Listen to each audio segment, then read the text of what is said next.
Hey guys, it's DJ. Welcome back to the channel. If it's your first time here, welcome. In today's video, I'm going to walk you through what my process is to run a live directed session that is not being held on Source Connect. And in these cases, you'll need to know how to manage the session, how to facilitate the session rather. And that's what we're going to be talking about in this video. Sometimes clients don't have the budget for Source Connect engineers and stuff. And so these can be held on a few different channels. You can do it on Zoom. You can do Microsoft Teams, Skype, Discord, phone calls. Like there's any way that they can listen in and say, yeah, I really like that. These live directed sessions, though, ultimately will rely on you to play the role of not only the voice talent, but also the engineer. And this can be nerve wracking if you've never done it before. It's a lot of pressure to distribute your mental bandwidth across all these different skill sets you'll have to have. So first things first, know how to use your DAW. Okay, if a DAW is the digital audio workstation, that's what this is. I use Adobe Audition. You can use Reaper, Audacity, Pro Tools, whatever you use, but be familiar with everything that goes on in your DAW. Also, I highly recommend using hotkeys.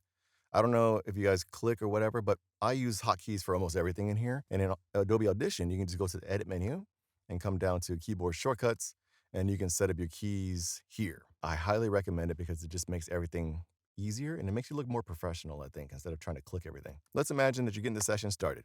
Let's go ahead and open a new file. I do not use multi-track. This is my process. You can do whatever you see fit though. So let's just name it test live session audio.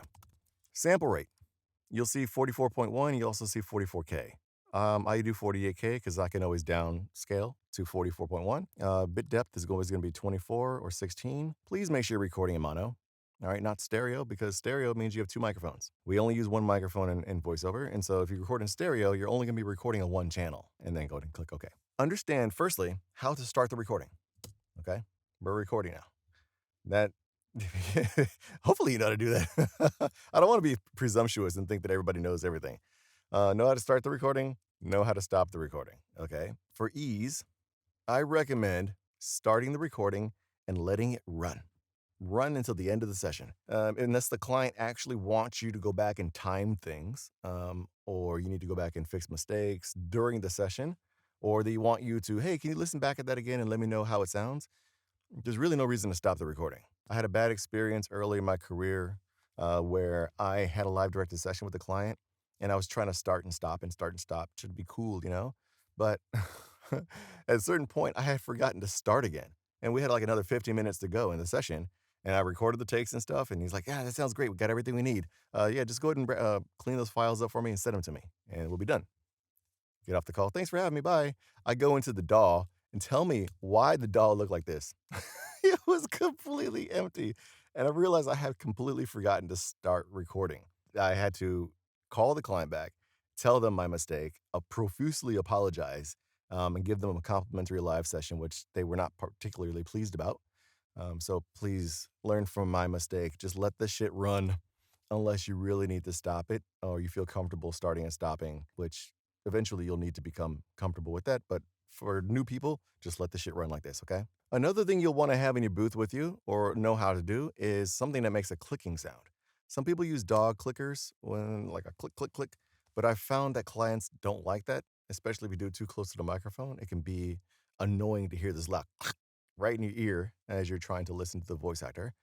Some people do mouth clicks like whatever to create these lines like this. That sounds disgusting in somebody's ear if you have a really wet mouth. You're like, like nobody wants that. Instead, I just use snaps, right? You still get the same effect. Hopefully you know how to snap. My wife can't snap, so find something to create this line in your audio. I use 2 clicks to mark the beginning of a take and the end of a take. Take 1. Mary had a little lamb, its fleece was white as snow, and everywhere that Mary went, its lamb was sure to go.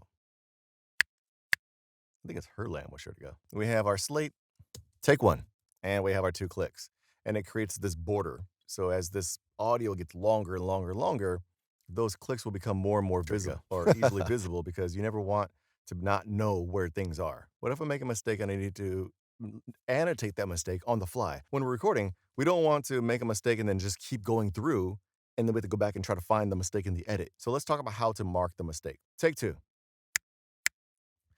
Mary had a little lamb, its fleece was white as snow, and And everywhere that Mary went, its fleece, what? And everywhere that Mary went, the lamb was sure to go. Mary had a little lamb, its fleece was white as snow. And everywhere and everywhere that Mary and everywhere that Mary went, its lamb and everywhere that Mary went, her lamb was sure to go. Okay, so take a look here. This is the one where I didn't snap my mistakes. Now I actually have to go and listen to everything to try to find where the mistake is, as opposed to snapping on the mistakes and then knowing that I can take this to here and everywhere, because this and everywhere is the same thing. I can just delete all of this, and now I'm good to go. And now we have a full take. Mary had a little lamb, its fleece was white as snow. And everywhere that Mary went, her lamb was sure to go. When you're marking your mistakes, make sure you mark the mistake at a natural breaking point. Mary had a little lamb, its fleece was white as snow. And everywhere that Mary went, her lamb was sure to go. Understanding that, well, there's a pause there. Fleece was white as snow. And everywhere, then I can just go back to the natural pause and erase that. Lamb, its fleece was white as snow. And everywhere, and now it's a clean take. Okay, so marking your mistakes is one thing. Knowing where to back up and then start over again is another skill that you'll have to learn. And that way you can keep everything nice and organized and clean. And as you can see, as the file gets longer, those ins and outs become easier and easier to see. Okay, and so I know that this is me just rambling on about bullshit, so I can go ahead and delete that. Okay, and I know that this take is completely garbage, so I'm going to go ahead and delete that. And then you end up with clean audio. Now, when you're recording, and I probably should have mentioned this earlier, but make sure that your levels are proper. If my gain is too low and I try to record like this, Mary had a little lamb, its fleece was white as snow, and everywhere that Mary went, her lamb was sure to go. If I record here, it had a little lamb, it's so quiet, so what I'm gonna have to do is normalize it, and it ends up bringing all the noise with it. You get all that noise, as opposed to recording at a normal level, and you don't have all of that noise in the middle of the mix. Also, don't blow out your microphone and have the gain all like this, because then Mary had a little lamb, his fleece was white as snow, and everywhere that Mary went, see how that just looks like a big mess? So even if you normalize it, it's still a big block of bleh. Mary had a little lamb, it's like it's too much information packed into this, and it's gonna sound really garbage. If you have gotten to the point where you feel comfortable starting and stopping a recording, make sure that you start slating your takes and let the client know, hey, I'm going to be slating my takes. If you would, on your end, take notes about which take you liked. That way I can go back and refer back to those and mark them for you. That way, if they say, hey, only send me these takes, you'll be able to go back and find those takes. So how do you find those takes? Well, slating is one way. Take one, right? Slating. And you should always slate. But if they say that, hey, we really like take one, I didn't like take 2, 3, or 4. Then after the recording is stopped, obviously it says take one here, but if this file gets super, super long, 30 minutes or an hour, trying to find take 17 might be a pain in the ass. Okay, so as you go through, as the session's going on, make sure you mark your takes. And so if they said they like take one, or matter of fact, let's say they liked take 3, which is this one here. I'm going to go in here, I'm going to make sure I highlight it, and then I'm going to mark it. I have a hotkey for marking, which is M. And now I have a marker here, and it comes down in my markers file. But that way, when I have this long, super long file, I'll always be able to see the marker there. Okay, so instead of trying to find the actual slate, take one. I can just look at the marker and know that's where it is. Now, when a client asks for a group of 3 basically means they want a variation of a certain line or a certain block of text, and they want you to read it 3 different ways. Make sure that you mark that or you slate it as those 3 different takes. Sentence 5, ABC. And you'll slate it that way. Okay, that way the client can write, okay, sentence 5, ABC. I'll be listening for ABC, and I'll know which one. Okay, I like B, I like C, but I didn't like A.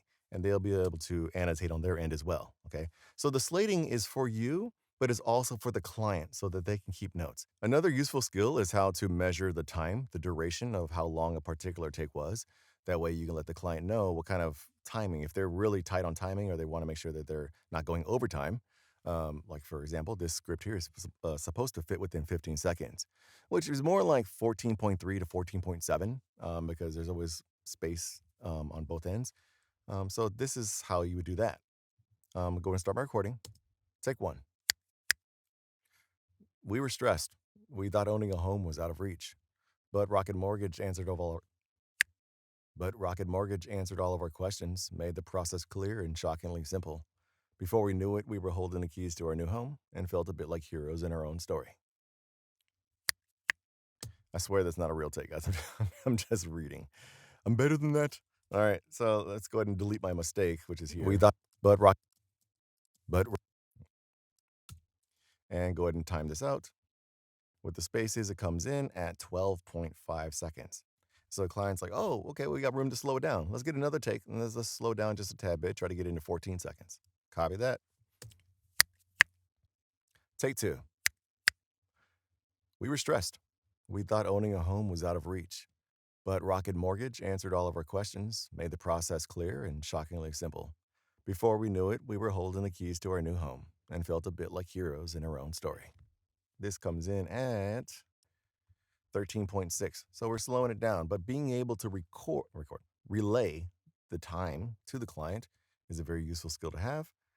And so marking your takes with the double snaps will make it easier to know where the take is, and knowing where your mistake is by the single snap, you'll be able to quickly erase the mistake and then get the timing. So here's a few extra things you should know about how to facilitate a good session with a client. If the client says, hey, DJ, how do you usually run your sessions? Like, we've never done this before. We want to, and I can hear how you do it. This is what I tell them. I will give you one full take, but it's specifically for timing.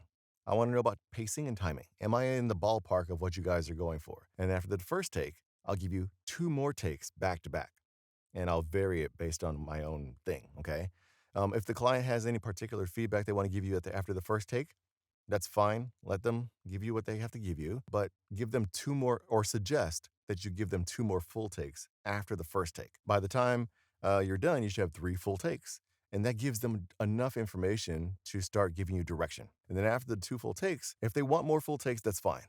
But what I usually suggest is after the third take, if you guys are happy with where we are, pacing-wise, timing-wise, tone-wise, everything is in the pocket, then we can go line by line or section by section. All right. And so going back to that script that we just looked at, if we want to do like an ABC of each line, and so we would read each line 3 different ways and let them pick from those 3, or ask for 3 more reads of that same line until they're satisfied with what they get. If they like a certain take and they do not suggest this, make sure you suggest it first. And that's called a safety take. All right. If they really love the way you read this line here on your ABC, oh, DJ, we really love your B take on that. That was excellent. Can you mark that for us? Sure. And they're like, all right, let's move on. Like, well, actually, hold on.